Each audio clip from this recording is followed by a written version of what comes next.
So in Genesis 2, we hear a lot about God saying creation was good and God saw it was good.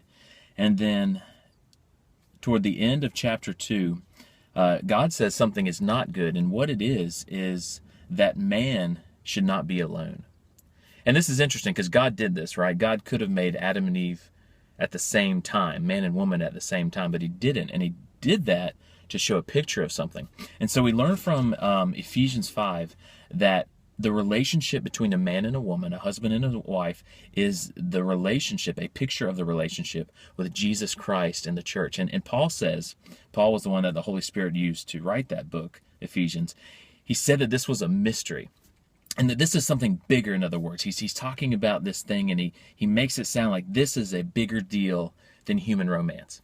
And so I want that to be the big focus of this few minutes of talk, is that the romance between God and mankind, is way more important and way more significant than the relationship between a man and a woman. And we make the mistake, because we're physical beings and we focus too much on the physical, that we focus too much on that and we miss the real relationship that it really points to.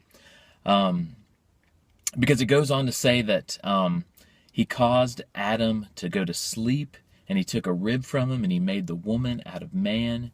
And he looked at her when he woke up, and he said, she's now a bone of my bones and flesh of my flesh. And they were naked and they were unafraid. And by taking that rib out of his side, it makes me think of Jesus on the cross when he was pierced. His side was pierced. And out of that came water and blood. And the church is washed in the blood of Christ. So it's really a picture of that too. Like, I believe this is prophetic, saying that something would happen to the rib of God, God in the flesh. And out of that would come the church.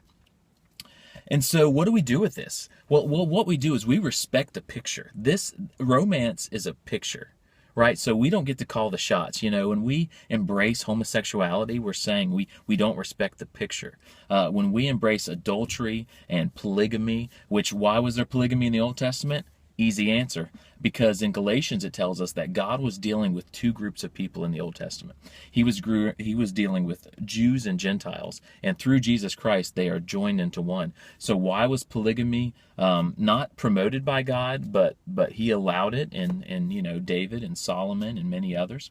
Well, the reason is because it was a picture, again, that God kind of had multiple wives. He had multiple people, and then he joined them into one. And then the mandate now in the New Testament is that a man should only have one woman.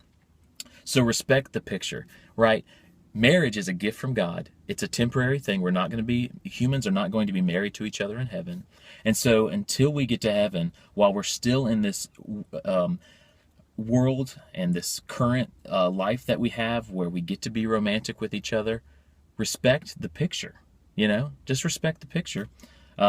Reject homosexuality, reject everything else that is a perversion of the picture. And if you don't want to be in a heterosexual relationship, that's even better. Read 1 Corinthians 7, and you'll see that Paul promoted the single life because of the blessing you could be to people.